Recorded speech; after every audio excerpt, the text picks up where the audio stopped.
Good morning traders. आज है 23 जुलाई 2025 और स्वागत है आप सभी का हमारे यूट्यूब चैनल लक्ष्मी कैपिटल पर। ट्रेडर्स, जिस प्रकार ट्रेड क्लोज होने के बाद हम डेली अपडेट देते हैं और ट्रेड लेने के पीछे लॉजिक शेयर करते हैं, क्या लर्निंग रही है, क्या मिस्टेक रही है, हर एक चीज़ बिल्कुल डिटेल में बातें करते हैं ताकि जो हमारे सब्सक्राइबर है, जो हमारे व्यूअर हैं, उनको भी लर्निंग मिले और इंट्राडे ट्रेडिंग में कैसे अप्रोच करते हैं, कैसे एक प्रॉपर डिसीजन बनाते हैं, प्रॉपर डिसीजन बनाने के बाद ट्रेड लेते हैं, हर एक चीज़ यहाँ पे लर्निंग करते हैं। तो जिस कारण से हम शेयर करते हैं। तो ट्रेड क्लोज हो चुका है और बात करते हैं सबसे पहले कि कैसे हम ट्रेड में इंटर करते हैं और कैसे प्लान करते हैं। तो सबसे पहले ब्रॉडर मार्केट पहले पता करना होता है कि बाइंग करना है हमें या फिर सेलिंग करना है। सबसे पहले ये पता हो जाएगा तो फिर आपके लिए ट्रेड में इंटर करना, ट्रेड सेलेक्ट करना और सही ट्रेड चुनना आसान हो जाएगा। तो सिंपल आप देखेंगे आज निफ्टी 50 गैप अप, थोड़ा सा माइनर से गैप अप ओपनिंग हुआ था। कल के दिन हम लोग गैप अप ओपनिंग दिए थे बट सस्टेन नहीं कर पाए और ऊपर से लेकर के हम नीचे जाकर के क्लोजिंग दिए। कल का क्लोजिंग का बात करें तो 25,060 के पास क्लोजिंग था, लेकिन वहीं पे आज ओपनिंग का बात करें तो 25,140 के आसपास हम लोग ओपन दिए थे। तो माइनर से गैप अप था, गैप अप के बाद गैप सस्टेन कर गया, देन उसके बाद ये अपसाइड की ओर जा रही थी। सिंपल दिख रहा अगर स्मॉलर टाइम फ्रेम पे आपको दिखाएं ट्रेडर्स, और एक बार 50 मिनट टाइम फ्रेम पे आपको हम दिखाने का प्रयास करें ट्रेडर्स कि यहाँ पे स्विंग लो यानी कि जो पिवट है वहाँ यहाँ पे दिख रहा है। सिंपल ये पिवट है।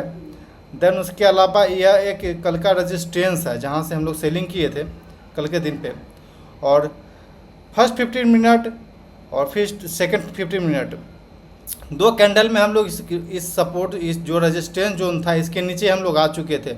बट उसके बाद वापस एक स्ट्रॉन्ग बाउंस आ गया, यानी कि जो गैप अप हम लोग ओपन दिए थे वहाँ पे अब सेलर एक्टिव हो गया, बायर एक्टिव हो गया। ट्रेडर्स, बायर एक्टिव होने के बाद सिंपल देख रहे हैं कि अब यह लॉन्ग टेल कैंडल बना रहा है। यहाँ पे क्लियर हो गया मेरा कि व्यू कि अब यहाँ पे बाइंग आना चाहिए।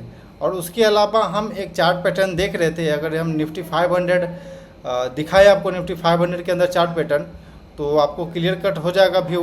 इस तरह का चार्ट पैटर्न जब भी बनता है ट्रेडर्स तो ये एक बहुत ही अच्छा बाइंग अपॉर्चुनिटी दिखता है। ये पहले फर्स्ट राउंड में हम लोग डाउन साइड की ओर गए, देन एक बार बाउंस लेने की कोशिश किए, देन दूसरी बार रिटेस्ट किए, तो ये एक जोन जो हो जाती है, एक बाइंग जोन हो जाती है। और इस तरह का चार्ट पैटर्न कभी भी बाइंग ही होता है। हम अपना पर्सनल एक्सपीरियंस और पर्सनल बहुत दिनों से इस चीज़ को हम देखते आ रहे हैं और करते आ रहे हैं, तो जिस वजह से हम अपना पर्सनल एक्सपीरियंस आपके साथ शेयर करते हैं कि जब भी इस तरह का चार्ट पैटर्न होता है तो हाई चांस रहता है कि बाइंग होगा।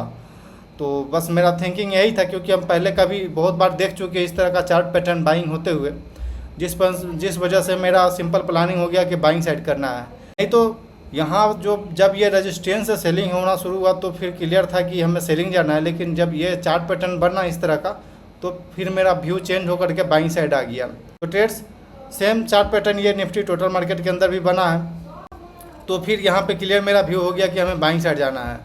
देन उसके बाद मेरा बाइंग में एक सिलेक्ट हुआ लोड स्लैब, जो कि प्रॉपर रिस्क रिवार्ड पे मिल रहा था हमें।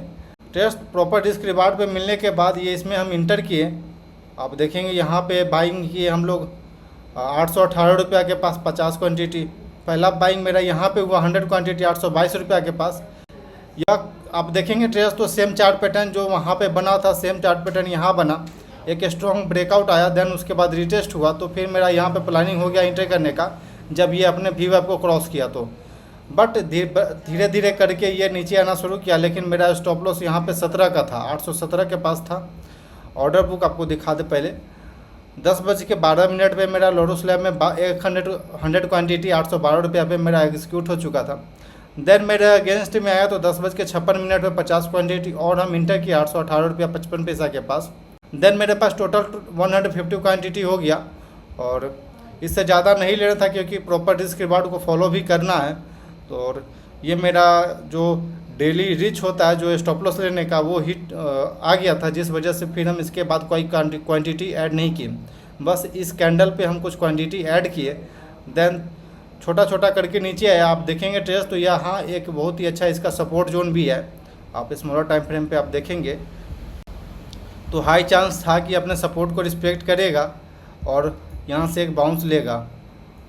ओके, यहाँ से आप देखेंगे ट्रेस तो यह एक सपोर्ट जोन है और यहाँ से देखेंगे ट्रेस तो अपसाइड जाने का शुरुआत कर चुका था।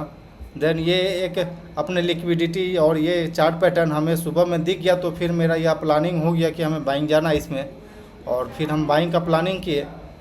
देन इसके बाद ये 825 रुपया पे 825 रुपया 60 पैसा के पास हम 150 क्वान्टिटी 1:1 में ही हम एग्जिट कर लिए ट्रेड को, क्योंकि इधर कहीं रेजिस्टेंस फेस कर रहा था ट्रेड। सुबह में भी यहाँ से सेलिंग हुआ, देन सेकेंड टाइम अटेम्प्ट लिया, वहाँ से फिर सेलिंग हुआ, एक बार वापस जाने का कोशिश किया, बट यहाँ पे देखेंगे ट्रेड्स एक लॉन्ग वीक कैंडल बना हुआ है। देन ये पता चल गया कि यहाँ से सेलर एक्टिव है, तो फिर जब ये ऊपर आया वापस से रिट्रेस करके, तो फिर हम इस ट्रेड को एग्जिट कर दिया 825 रुपया 60 पैसा के पास। और ट्रेड्स प्रॉफिट आज के दिन पे हमने बुक कर लिया 712 रुपया का। ज़्यादा बड़ा तो नहीं है, लेकिन ठीक है। 1:1 में ही ट्रेड हम क्लोज कर दिए ट्रेड्स, और आज के दिन पे प्रॉफिट हम बुक कर लिए।